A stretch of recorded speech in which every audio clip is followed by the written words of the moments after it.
Well, Gary, we're going to reconvene our Tuesday policy sessions. Gary, what's next up? Thank you, Vice Chair Savas. Again, Chair Smith is out of the office today, so Vice Chair Savas is leading the meetings.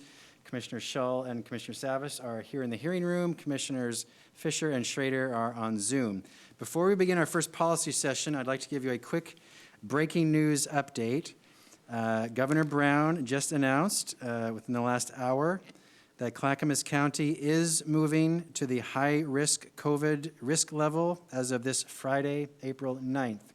Originally, the governor was putting counties in a 2-week, hold pattern or caution period, but because of the rising cases, she has immediately put Clackamas County as of this Friday, April 9th, into the high-risk category. First FYI, we just learned about this. This does impact your earlier conversation this morning about sending a letter to the governor. I will propose, and staff, if Nancy or Philip are online, can you bring them in the room? I think they should be.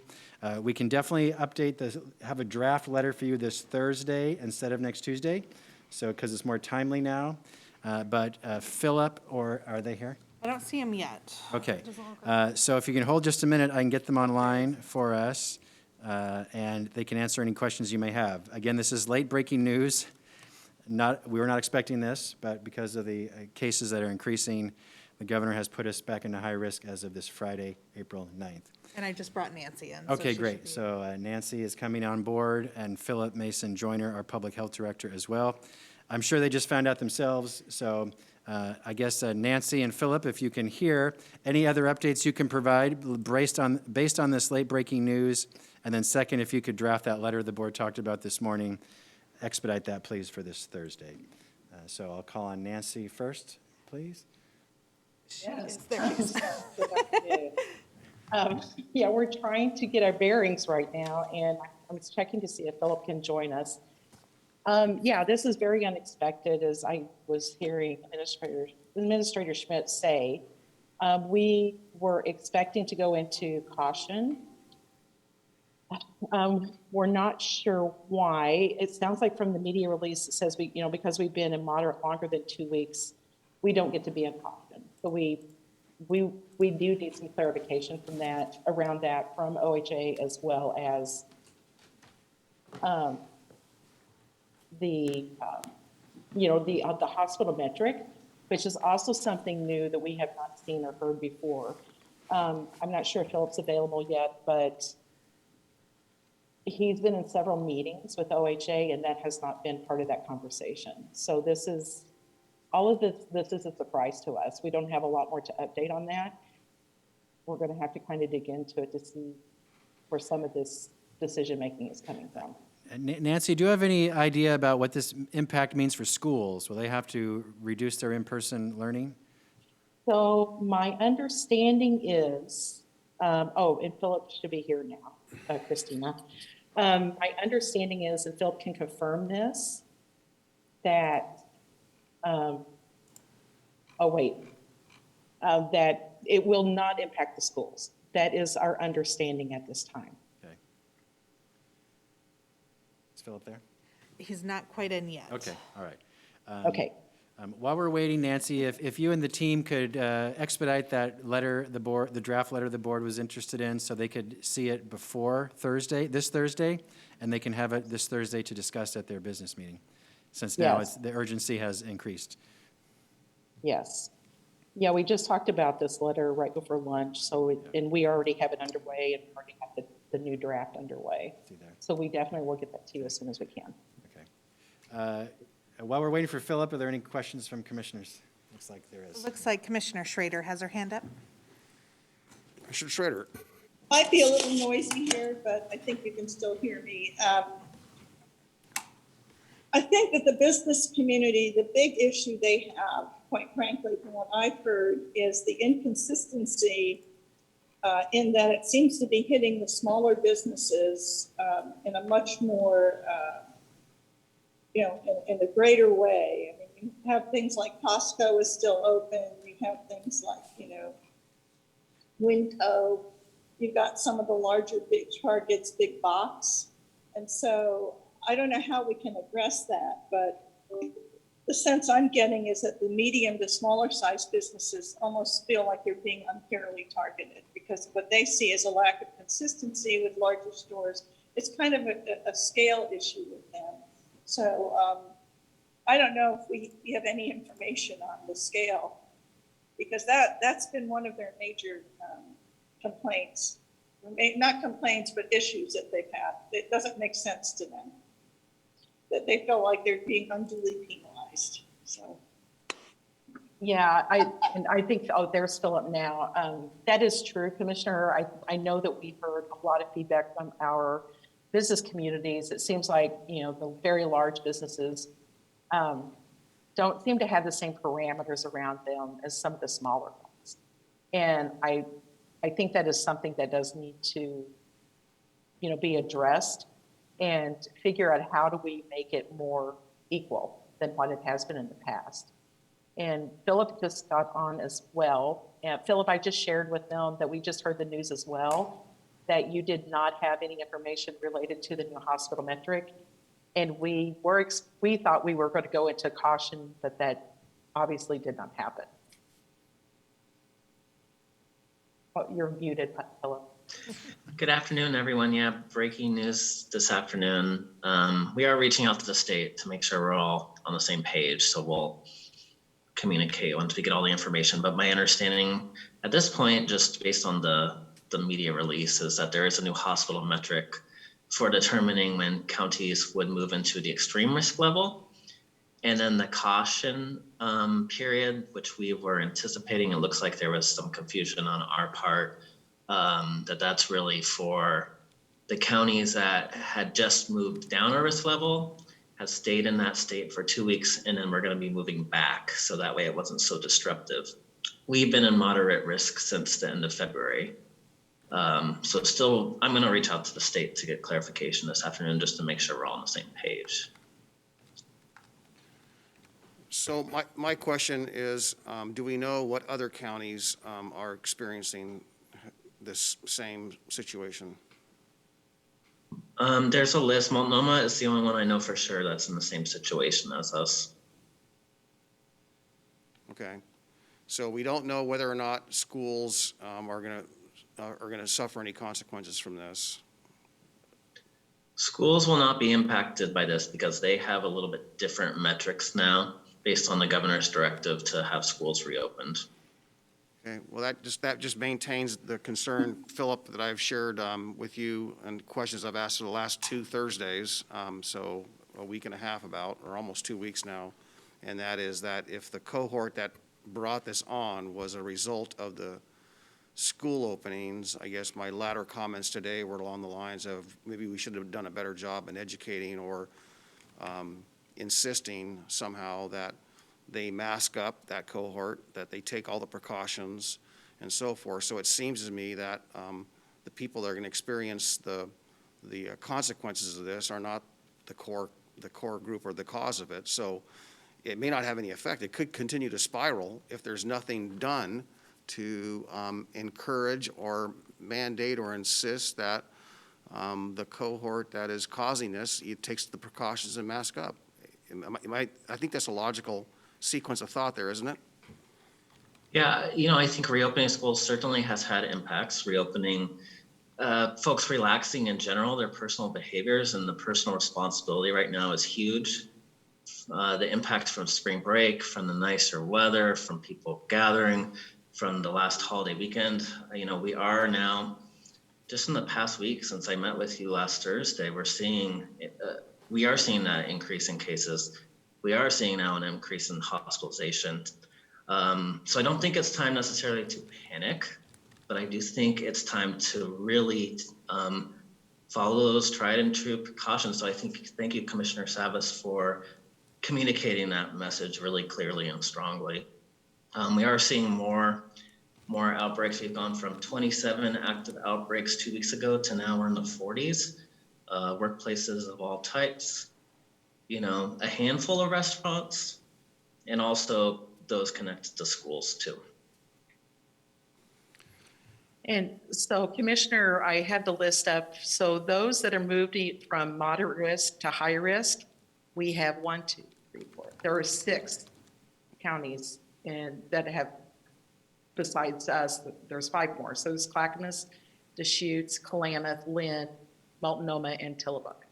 Yeah. I think it's a shame. I think what I was hoping that, and we have mentioned for months now, is having some consistency in how these metrics are applied and streamlining them where advised. And we had a cautionary thing that we anticipated. I think everyone anticipated that. This gives no window or no glide path for anyone to make any practical adjustments. So that's unfortunate. So I just maintain that the lack of consistency in the policies set by the state, and we're not even following their own policies, I think that's the heartache I have today. I see a light on, Christina. Yes, Commissioner Fisher has her hand up. Commissioner Fisher. So, Philip, this means that businesses are currently at, what are they at, 50% capacity? Some businesses need to go down to 25%. What does this really mean for our businesses in Clackamas County? I would say it's really the businesses that are restaurants and indoor entertainment establishments. Those are, when we say businesses, that's a very big, broad group of entities. So it's really those indoor entertainment facilities and restaurants that are currently operating at 50% capacity now need to be at, starting off this Friday, 25%. Okay, so if you find out that something is different, you will get that word out really fast, because I just can't even imagine being a restaurant right now and having to make that shift that quick in 3 days. And I don't think we did have a misunderstanding.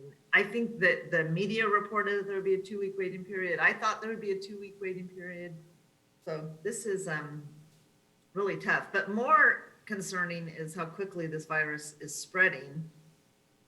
And that's what we really have to focus on. It just goes to show how quickly, just on a dime, it just multiplies. And that's a real concern for sure.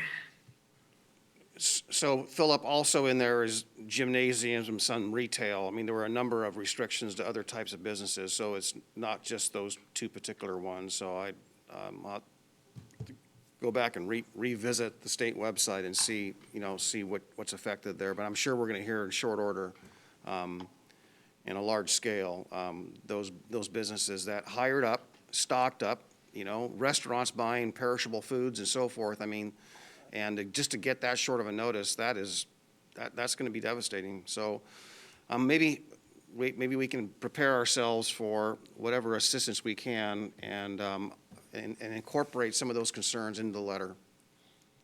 Yes. This is a blow, and I think maybe the state should help with that assistance for those businesses out of their coffers, not ours. I see a light on. Yes, Commissioner Schrader has her hand up. Commissioner Schrader. You're on mute, Commissioner Schrader. Do we have any indication whether or not this is a new variant that's kind of exploding? Do we even have that information yet?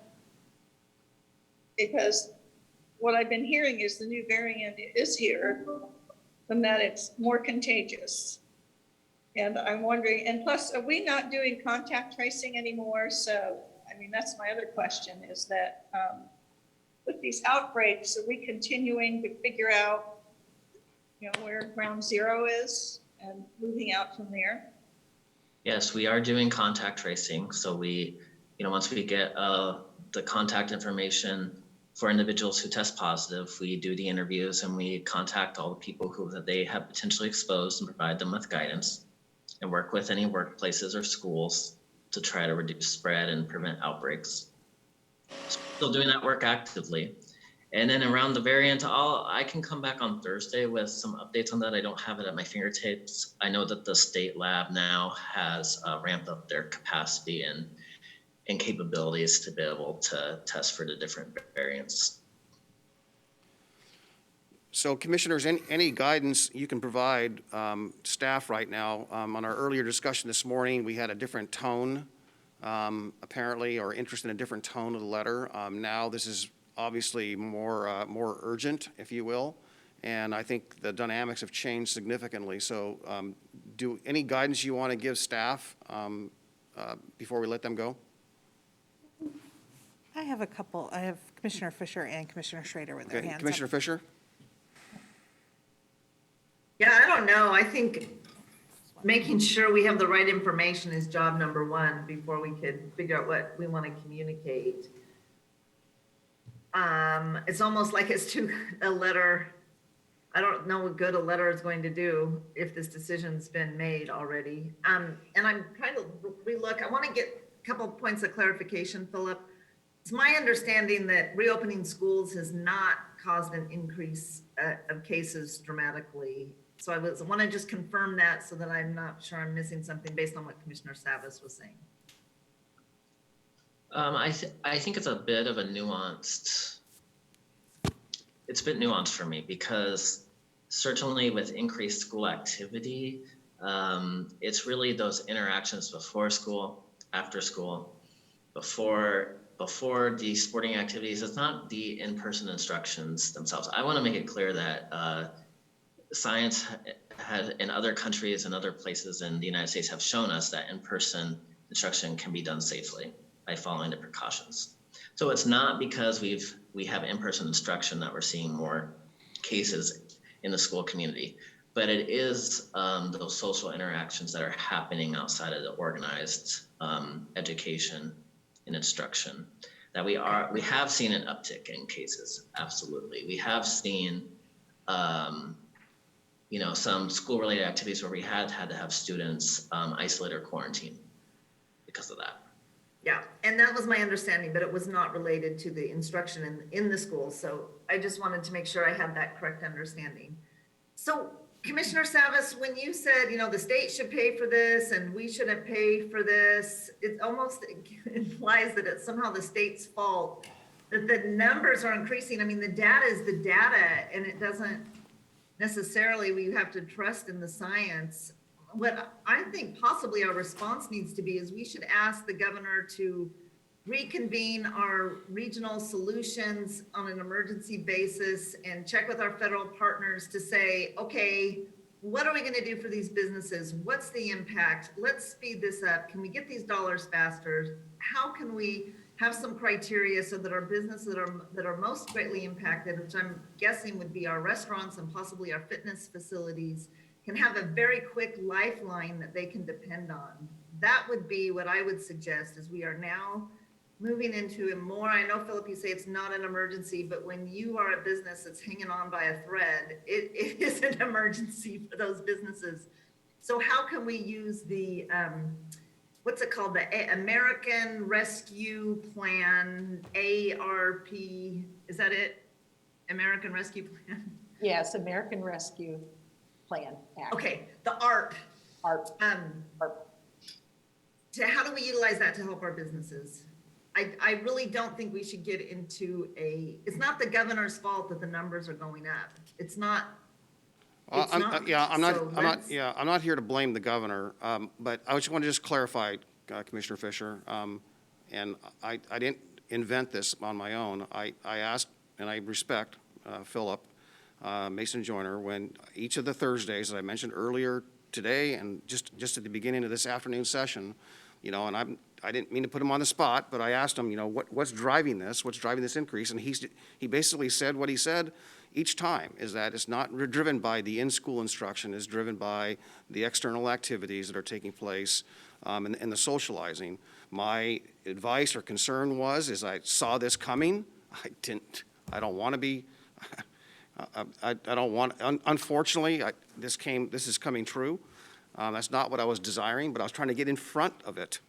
So my question to him also here a week or so ago was, is the metrics for the businesses and the public different than the metrics or the rationale used to open the schools? So essentially the question was, if the businesses are going to possibly go to a higher risk, which they are, does that mean in hand the schools do too? Because the school opening was mandated by the governor on March 29th.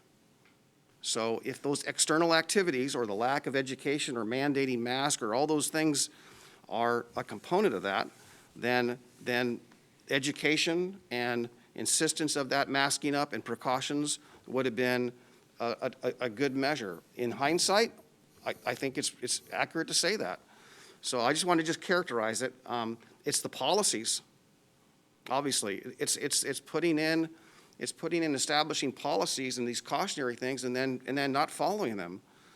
You know, in my letter to the governor months ago, which no one endorsed on the commission, in there, you will see one of the components I asked for was education on the precautions, and that we need to do a better job. I said it then, I say it today. So, Commissioner Schrader. yep, thanks, Commissioner. A couple of comments here. In terms of regional solutions, we actually just I sit on that. I'm the governor's appointee on regional solutions, FYI. And we are going to be convening here. I'm waiting to hear back from the doodle poll that was put out. And what we're going to be talking about is the governor's recovery program, and really take a look at that 10-point economic recovery plan. And we're going to update the regional solutions charter as well. So that meeting is already in the queue to happen here ASAP. The other thing I might mention is I think that one of the things I've gotten feedback from the business community are the economic recovery centers that we have set up across the county with our local chambers of commerce. So I think that is a solution that the business community has really, or at least something that helps ameliorate the effects. So I suggest we look at that. I think we need to have a conversation with our chambers as soon as we can. And I think that we need to come up with a plan to make sure that they can maintain their businesses and keep them operationalized right now. If I was to say this is an emergency, this is an emergency. So I need to hear from them about what they need. They have really liked our recovery centers, and I strongly suggest we, however, whether it comes to recovery dollars or whatever we're calling it, you know, the American Rescue Act, those dollars are flowing in, and one of our primary things should be business operations and maintenance, so they don't fold.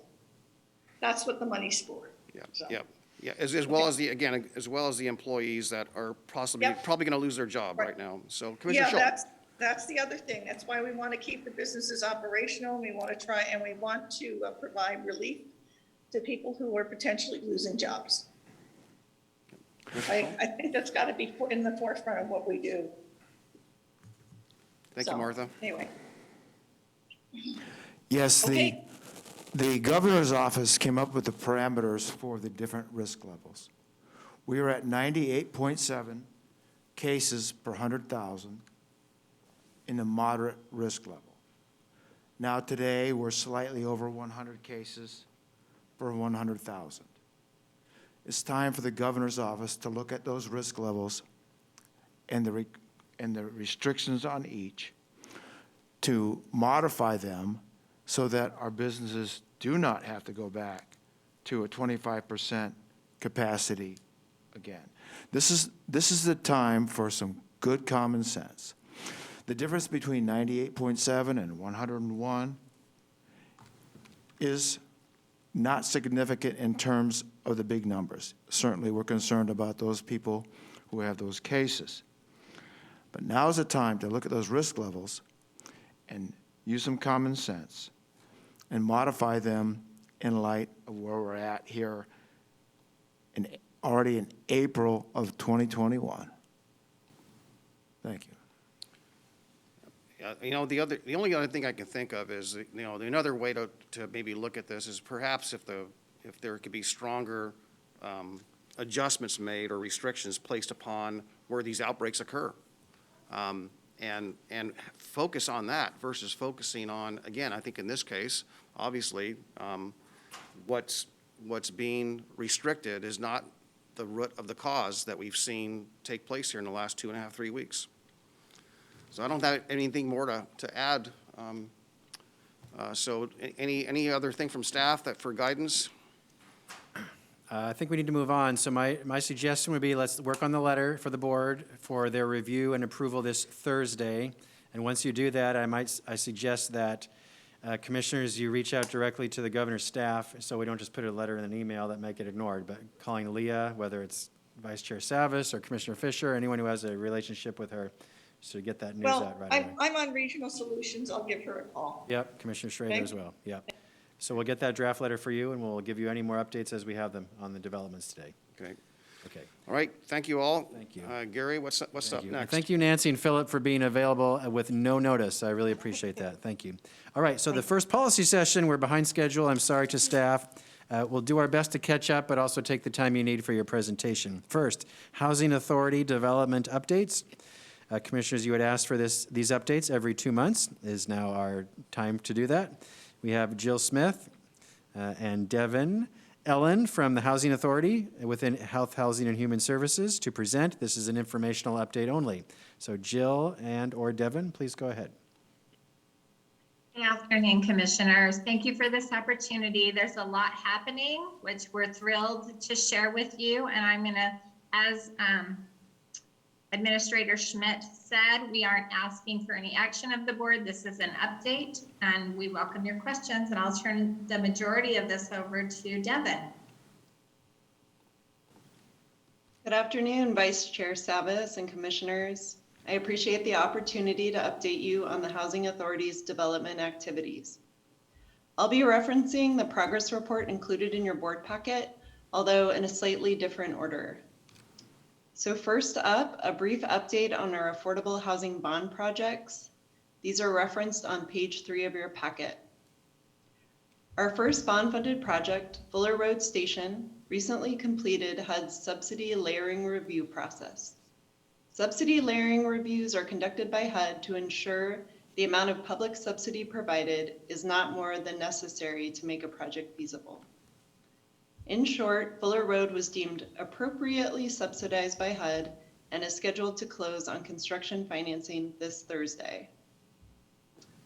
The Fuller Road project consists of 100 units of affordable housing with 83 units that are 2 bedrooms or larger, and it includes 25 units reserved for households with extremely low incomes. So that's 30% of the area median income and below, and 5 units reserved for households with incomes up to 80% of AMI. So watch for construction starting up near the Fuller Road Max Station in the coming weeks. Our next bond project, the Good Shepherd Village, will be Happy Valley's first regulated affordable housing development. The project sponsor, Catholic Charities of Oregon, submitted for a zone change to allow the proposed density, and the city's Planning Commission recently voted to approve it. The project is now slated to go to design review at the end of the month. After the design review hearing, project sponsors will be submitting for land use and building permits with a goal of starting construction by the end of the year. This project consists of 142 units, including 58 units reserved for households with extremely low incomes and 78 units that are 2 bedrooms or larger. Maple Apartments is our bond-funded project located in Oregon City across Beaver Creek Road from Clackamas Community College. The project sponsor, Community Development Partners, plans to submit their land use package to Oregon City for review later this week. This project consists of 171 units, including 70 units reserved for households with extremely low incomes, and 129 units that are 2 bedrooms or larger. Construction is slated to begin at the end of the year. Our last bond-funded project, Hacc's Webster Road Apartments, is tracking toward a mid-June construction closing. We expect final construction pricing from Walsh earlier this next week, and Hacc plans to bring the project before the Board of Commissioners on May 11th for a policy session to request final approval and signing authority. This project includes 48 studio and SRO units with wraparound supportive services serving extremely low-income households age 50 and better. So now I'll just pause here to see if you have any questions about our affordable housing bond projects.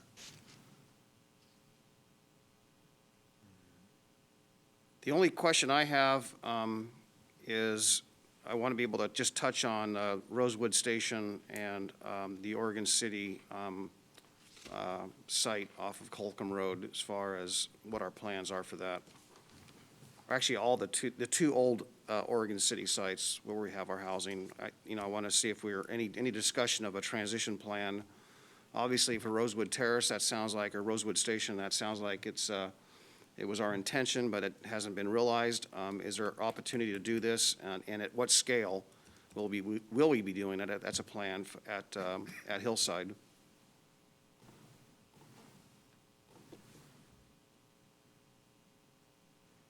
Oh, Jill, I'm sorry, you're on mute. I'm sorry. We intended to ask the board at the end of this presentation how you would like us to bring our presentation on the intention for transitioning out of public housing, because it's a pretty big discussion that's worthy of a policy session. Devin can highlight that at a very high level, but it's broader than the Oregon City sites. It's kind of part of the big plan that we need to get your guidance related to the policy.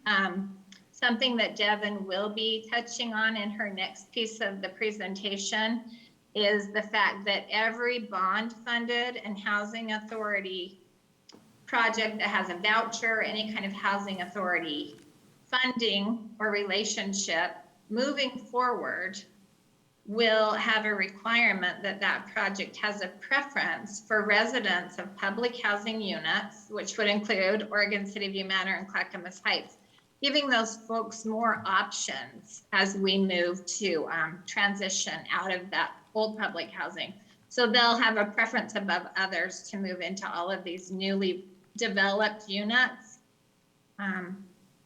Commissioner Savas, can we address that at the end of this presentation? Because it is part of it. Sure. Commissioner Schultz? Jill, with these projects that you just briefed, will they put us on a glide path for meeting our Performance Clackamas County plan of 1,500 units by 2025? Are we on a glide path to meet that goal? We're definitely on a glide path to meet that goal related to the affordable part of that goal, which is the 800 units that are affordable for households earning 60% and below of area median income. Mm-hmm. The other piece of the goal is the piece where 61% up to 110% of income levels are served. And that's more something that we need to do in partnership with DTD, zoning, other incentives that can bring market development to the county, not as much the mission of the housing authority. Okay. Good, thank you. Okay, if there's no other questions, I'll move on to the second part of our presentation. So turning to Hacc's current and recently transitioned public housing developments. So these are referenced on page 1 and 2 in your packets. So first up is Hillside Manor. This is Hacc's 100-unit tower in Milwaukee, and it is currently being rehabilitated and recently converted from public housing using HUD's Rental Assistance Demonstration Program, or as we call it, RAD.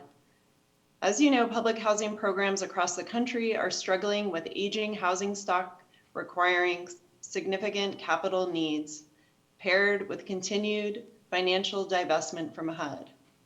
Hacc has some of the oldest public housing in the country, and the RAD program is one tool that housing authorities like Hacc can use to leverage additional funding to improve housing quality. The RAD program works well for projects like Hillside Manor, which are built at higher density and located in areas connected to services and public transit.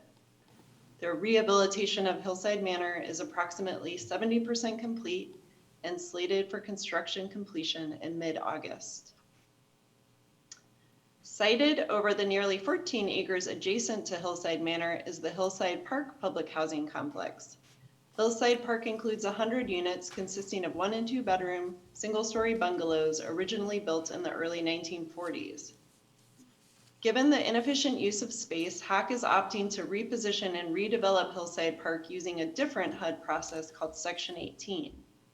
This process provides options for housing authorities like Hacc with housing that is more expensive to rehabilitate and bring to current building code than demolish and rebuild. The Section 18 process provides Section 8 rental assistance vouchers and relocation assistance to every household residing in a unit converted from public housing. And as Jill just mentioned, for every unit funded with affordable housing bond funds or subsidized with project-based rental assistance, Hacc is requiring a leasing preference that prioritizes our public housing residents. And this will help ensure our residents have a variety of options to choose from during the relocation process. As you know, Hacc went through an extensive master planning process that concluded with the recommendation to redevelop Hillside Park into a new mixed income neighborhood with up to 500 housing units. These units will be developed in a variety of styles from townhomes to low-rise apartment buildings. This community will include new playgrounds and open space, ground floor commercial space, and new streets and bikeways. On March 23rd, Milwaukee's Planning Commission unanimously approved Hacc's preliminary development plan.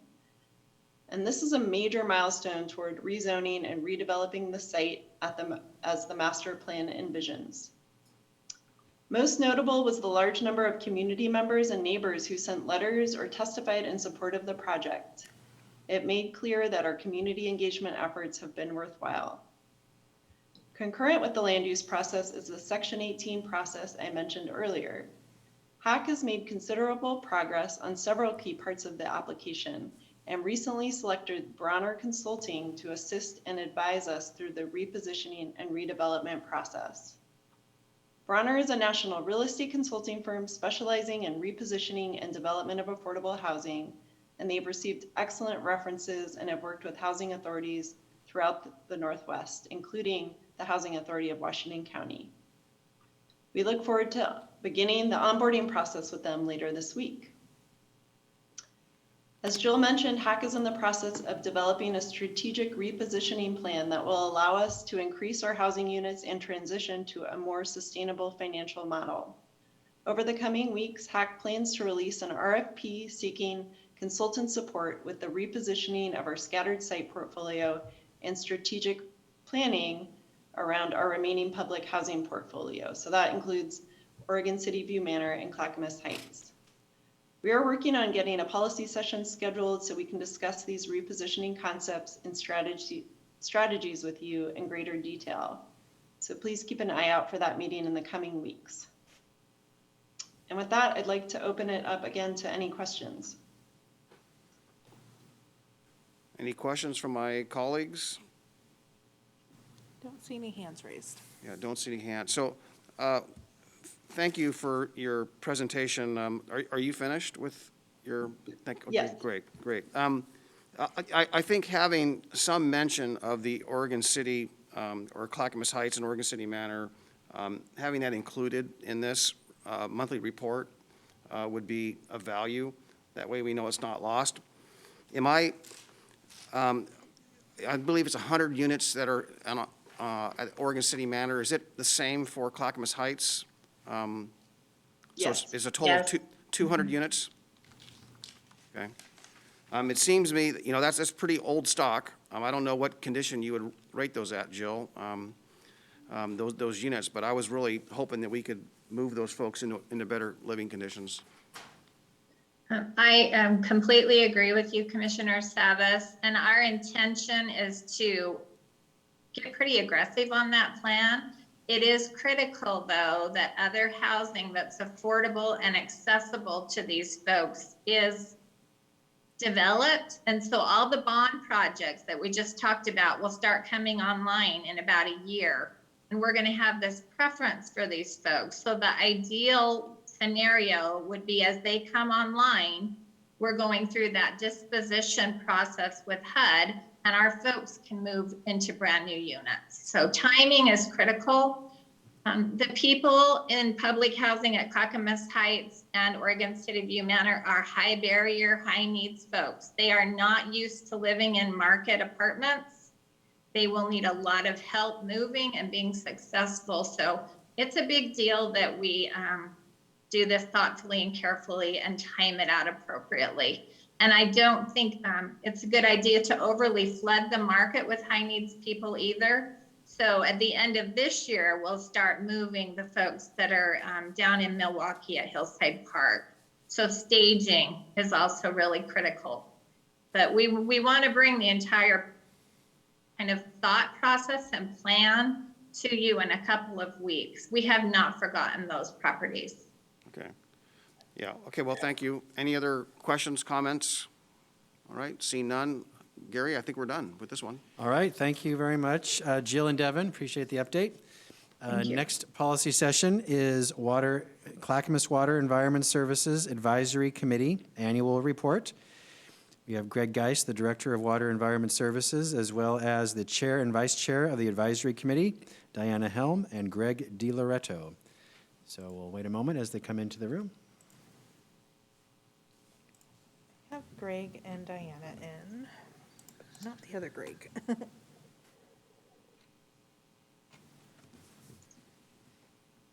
And Gary, if you could apologize for everyone for the delay due to our little emergency discussion talk we had earlier. Yes, we're actually ahead of schedule now. Are we? Yes. Okay. This next session is not till 2:30, so, but the presenters are here. Okay, I thought it So was. if Greg Geist is here, is he there? Well, I had him in, but then he's logged in as another person, so we got him now, All right, hopefully. so Greg, why don't you go ahead and start, please? There he is.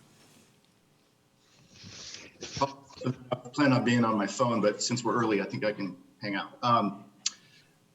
Good afternoon, commissioners. We're pleased to have our chair and vice chair of the West Advisory Committee, Diana Helm and Greg DiLoretto, and they would like to give you an update from the advisory committee. So I will hand it off to Diana.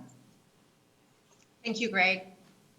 I didn't see Chair Smith. I just logged on, you guys, and I didn't see Chair Smith. Is she not there today? No, she is not.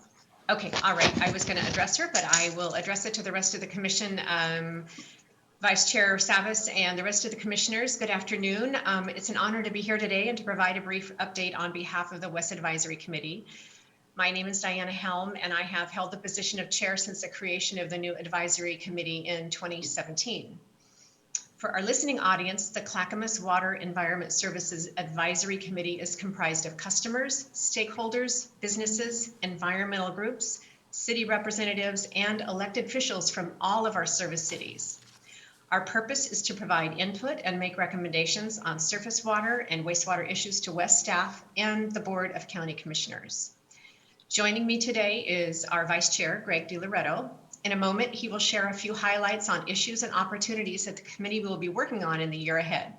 Some of you may know Greg from his work on the American Society of Civil Engineers Infrastructure Report Card, which he'll touch on as well. But to start, I would like to say thank you to the board for taking action on the submittal of a $1.5 million federal earmark request for the boring decommissioning project. It demonstrates the importance of West to the county. For me personally, it's hard to believe that something as simple as flushing the toilet isn't given much thought on a day-to-day basis. As you know, it's no small feat to make sure these vital wastewater services go uninterrupted. The West team works collaboratively, tirelessly, and professionally to serve the more than 190,000 customers right here in our own community, and your support is deeply appreciated. As we're all aware, 2020 was a year like no other, and 2021 rolled in with little relief. But despite these challenges, West reached major milestones in projects that will strengthen our ability to serve our customers, keep our community humming, and protect our rivers for decades to come. Today, it's my pleasure to share a few of these updates with you from my perspective as chair. I won't go into all the projects and good news listed in the West annual report. I'd prefer to spend my time talking about how we got there. Over the last few years, the West Advisory Committee has listened, debated, and come to agreement with a majority vote on nearly every major decision recommended to the board this past year. We are committed to helping the board achieve its goal of building a strong infrastructure that supports the diverse needs of Clackamas County. And bold goals require rigorous planning. Each year, the advisory committee spends time reviewing and weighing in on WES's capital improvement plan to ensure we understand everything from the scope, schedule, and costs. Safeguarding WES's ability to provide our communities with reliable wastewater and surface water is a top priority. Long-range planning reduces rushed decision-making and provides the community time to grapple with the tough policy and financial decisions. These efforts ensure projects happen in a timely and fiscally responsible manner. Recently, the advisory committee helped shape a strategic financial plan which ensures annual increases fall within an established range. The current long-range financial plan, which incorporates WES's capital improvement plan, is designed to safeguard moderate rate increases in the future while also meeting WES's long-term capital financing, operating, debt service, and reserve needs. This type of planning and predictability has allowed WES to address both short-term and longer-term needs. The solids handling improvement project at the Tri-City facility, this 82nd Drive Bridge, which is now capable of withstanding a magnitude 9.0 earthquake, and the many maintenance upgrades at the Kellogg Creek wastewater facility are just a few examples of good capital investment planning. Speaking of capital investments, I'd like to take a moment to honor the hard work of the advisory committee members who stepped up and volunteered to take their time to educate the public on the importance of the Tri-City Outfall project last year. This support led to the passage of an Oregon City ballot measure which will allow WES to place a new outfall pipeline underneath John Storm Park. The outfall will address critical capacity issues during peak weather events, improve water quality in the river, and advance operational resiliency. In addition to the ballot measure, a few of us even volunteered at WES's sponsored Cleanups with Solve. We do this and more because clean water matters, and so do the people who work for WES and for you. Thank you again for the chance to reconnect and share a few remarks. It's now time to look forward, so I'm going to turn it over to Greg DiLoretto.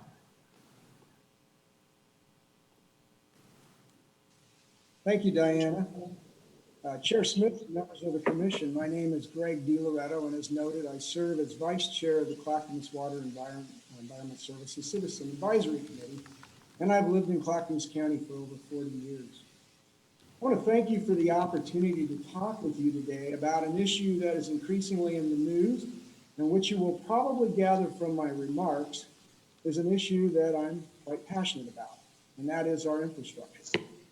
My purpose today is to speak to you regarding the need to adequately fund infrastructure, and in this case, our wastewater and stormwater systems, and to share a look at what the WES Advisory Committee will be working on with our staff in the year ahead.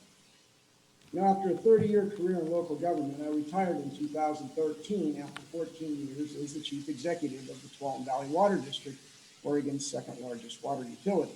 And prior to that, I spent 17 years as a public works director and city engineer, 12 of those with the city of Gresham. However, it's my volunteer work that has made me a nationally recognized expert in the field of infrastructure investment. In 2013, I served as the president of the 150,000-member American Society of Civil Engineers, and the year after became chair of ASCE's Committee on America's Infrastructure, responsible for the report card on America's infrastructure. Now, every 4 years since 1998, ASCE has issued a report card on the condition of America's infrastructure. And last month, we issued our 2021 report card, and the good news is that for the first time, the overall grade from the 17 categories of infrastructure we evaluate was a C-. However, the bad news is that that of those 17 categories, 11 received a grade in the D. For the first time, we graded stormwater, and its initial grade was a D. And wastewater remained the same from 4 years ago at a grade of B+. What those grades mean is that nationally for stormwater and wastewater, those systems are poor and at risk and mostly below standard, with many elements approaching the end of their useful life. We've also issued a report card for the state of Oregon. And while we did not grade stormwater, wastewater was graded and it received a grade of D, worse than our national grade. Many of the wastewater systems in our state are beyond useful design life and will soon need replacement or full rehabilitation. Estimates show a total investment need for Oregon's wastewater infrastructure at approximately $5 billion over the next 20 years. Our nation's poorly functioning infrastructure is having a financial impact on American families today. In fact, our work shows that each American family will lose an average over the next 20 years of $3,300 per year of disposable income because of poorly functioning infrastructure. In my role with ASE, I've traveled around the country through COVID, speaking on this topic. I've addressed business groups, professional groups, elected officials such as the U.S. Conference of Mayors and the Conference of State Legislators. And further, I've been asked to testify before Congress numerous times on this topic. What I can tell you is, based on my experience, we're most fortunate in Clackamas County to have West and the work they have done to keep our wastewater and stormwater systems in a state of good repair. However, major West infrastructure is operating at capacity and must be expanded to meet our needs. West is also charged with meeting the board's goal of building a strong infrastructure. And to do that, we must continuously maintain and improve the wastewater and stormwater systems. So to that end, let me share with you a few examples of the projects West will be working on over the next 5 years. To begin the design of the Clackamas Interceptor program. You may know an interceptor is a large major sewer line that collects the sewage from the sewer lines in front of our homes and businesses and conveys it to the wastewater treatment plant. This is a $50 million project. Reducing infiltration and inflow into our system. As the board knows, this is water that leaks into our sewer pipes from rainfall and naturally occurring groundwater. Success in reducing I&I could save us more than $110 million. And it was this type of good planning that helped us right-size our new outfall project, again, saving our customers millions of dollars. West will be making improvements to 9 pump stations, which have reached the end of their useful life and have reliability issues and present safety concerns to West's operations and maintenance staff. West is legally responsible to meet the conditions of the Oregon Department of Environmental Quality discharge permit, and as such have 2 such projects to enable them to meet those conditions. One project converts the boring treatment plant to a pump station and pumps the effluent to both the Kellogg and Tri-City plants that can then safely treat the sewage. The second project provides for upgrades at the Fisher Forest Park Water Resource and Recovery Facility. In the stormwater management area, another responsibility of West, to which they also have been issued a permit from DEQ, they will be launching a Three Creeks floodplain enhancement project.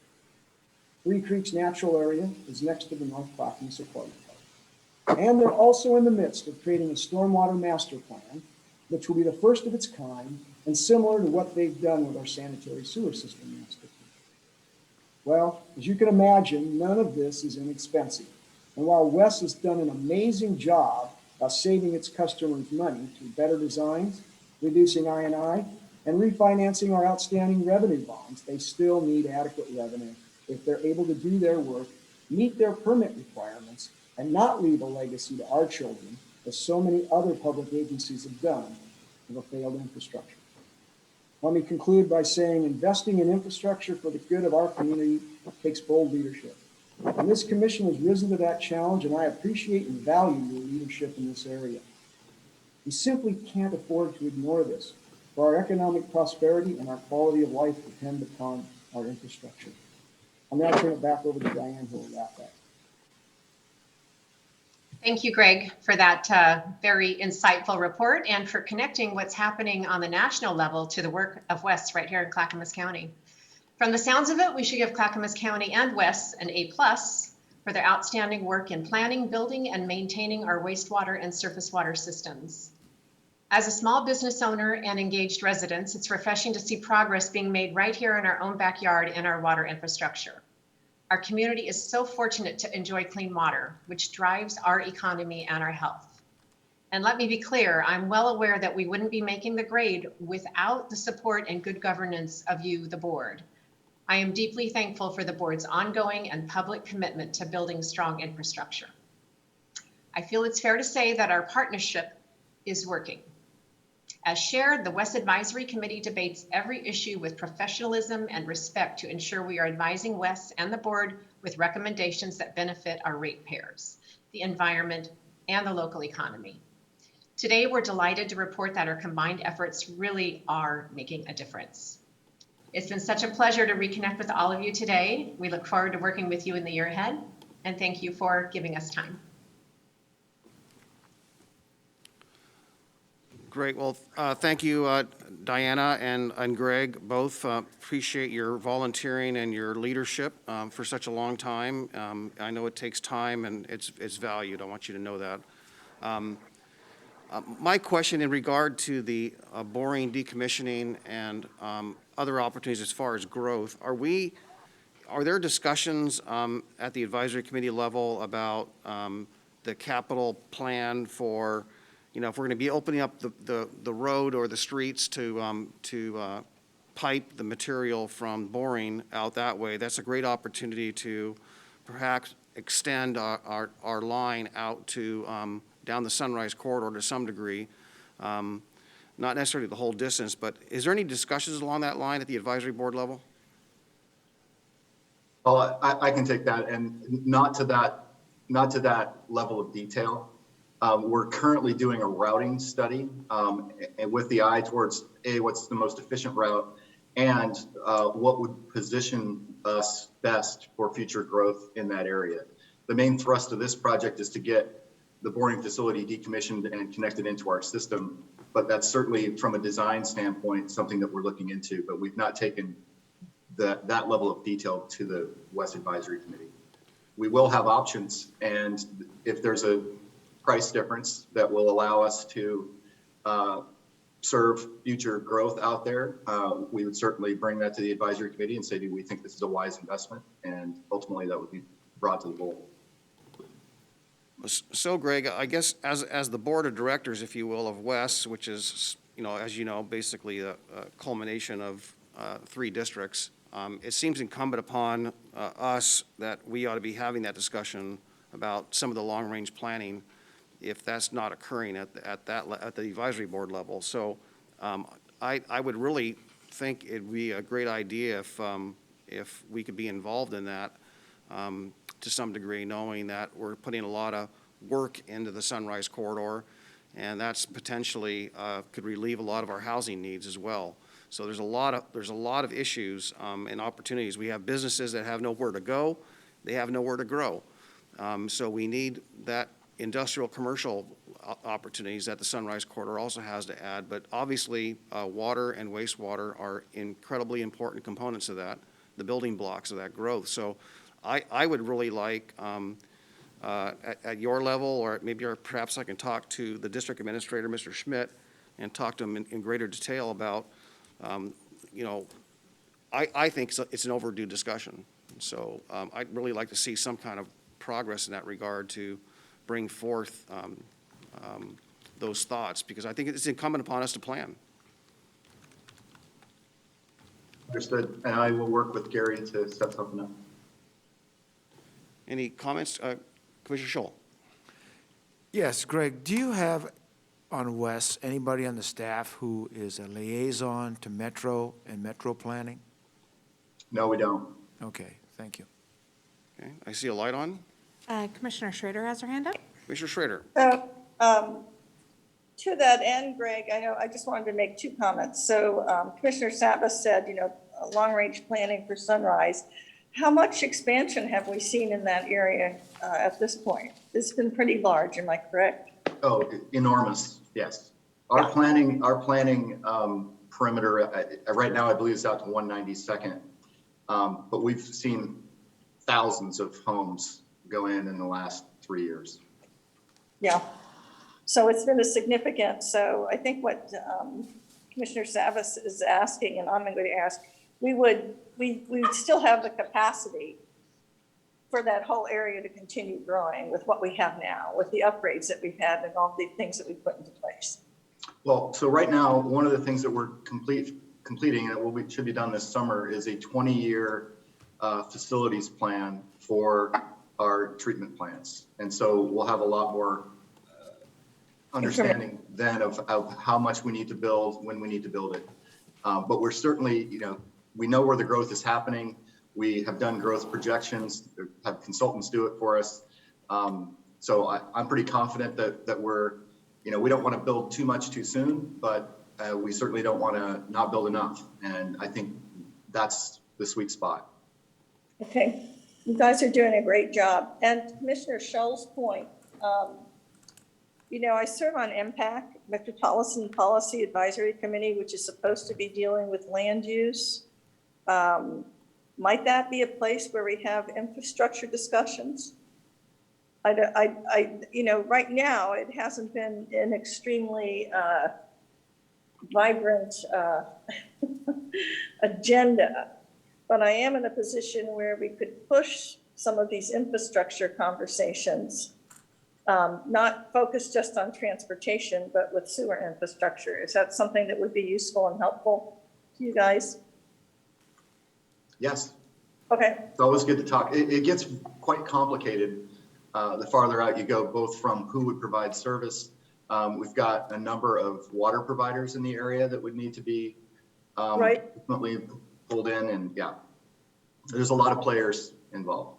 Well, I'll see if I can't push that agenda a little bit at the Metro table. I am not the chair this year, but I do have a good working relationship with the chair, and I'll mention that to him. And we could even, quite frankly, if we wanted to, we could even convene something at Webster if you would like, and give us the room and do a Zoom meeting. But it might be good for MPAC to get a look at our sewer infrastructure in a more formal way, just so we get allies on our side for what we need for, expansion and those kinds of things. That would be great. We love visitors. All right, thank you. I see Commissioner Fisher must have her light on. Yeah, thank you. So Greg, I just couldn't let this moment pass without complimenting the annual report, which is just absolutely beautiful and really encompasses in such an easy way to comprehend and read, just as a communication tool for our constituents. Really proud of the work. Really proud of the work. Thank you. Thank you for that. And I should give a shout out to Shelley Perini at West, Todd Logan, and many others at PGA that helped put that together. They did a great job. But it's also, you give them good material as well. And it goes back, I just thinking when I was a new commissioner and I was just learning and hearing about all the concerns from the different jurisdictions and taking my tour of the wastewater treatment, just getting educated as my foundation and just looking at all that West does. It is just phenomenal. And especially when we're, so much of this conversation is about clean water, and it's such an important part of the foundation of our economy and just our livability. So it's pretty inspiring. So thank you. Thank you. It's our pleasure. Any other questions, comments?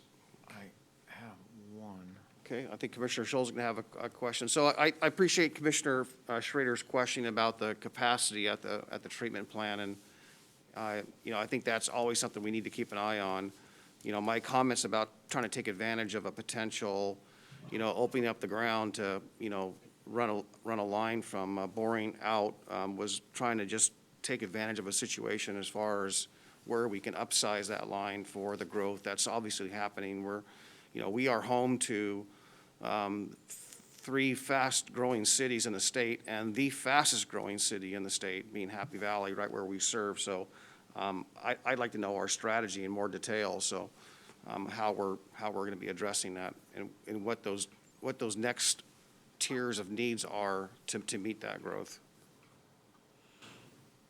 Commissioner Schultz. Yes, for Mr. DiLoretto, that was a very informative talk you gave.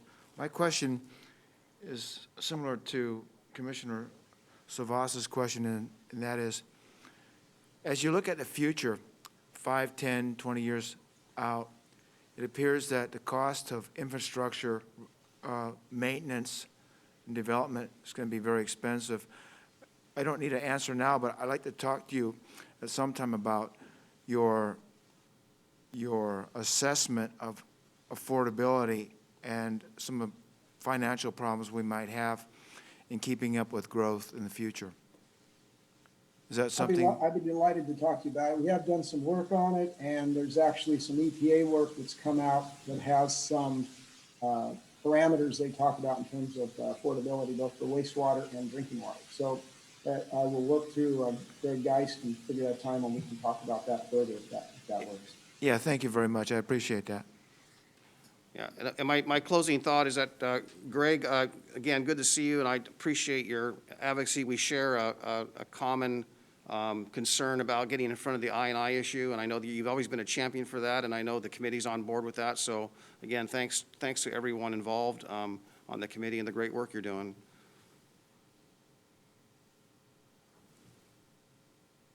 All right, So I guess that concludes our session here today. Concludes the session. Thank you, Greg, Diana, and Greg. That is the end of your day, commissioners. Yes. Thank you. Oh, it looks like Commissioner Fisher has her hand raised. Commissioner Fisher, you have your hand up? Yeah, thank you, Vice Chair Savas. Hey, I was just wanting to clarify some information I thought I heard, and it kind of made my brain scramble. I thought I heard that we were at 98 cases per 100,000. Oh, this is, you guys, Greg and Diana, this is another issue. You're welcome to stay, however, if you like. And that we are now at 101 cases per 100,000. I just wanted to make sure I may have heard that wrong, but I want to confirm. I had Kimberly check, because I think this is really important. We have increased to 140 cases per 100,000. So I just wanted all the commissioners to know that before we branch off into our next communications, which I'm sure they will be plenty with our concerned community. Yeah, that's informative. I'd love to see the progression of that as maybe on a daily. Maybe we can figure out where and how that ramped up and see what that's looked like in a graph, if you will, of what that's looked like in the last 7 to 14 days when we brought this issue, first identified this issue. Great. So Gary, are we concluded for the day? That is all for today, yes. Okay, so we will adjourn for the day. Thank you all, staff, and colleagues for a productive day. Thank you. Okay.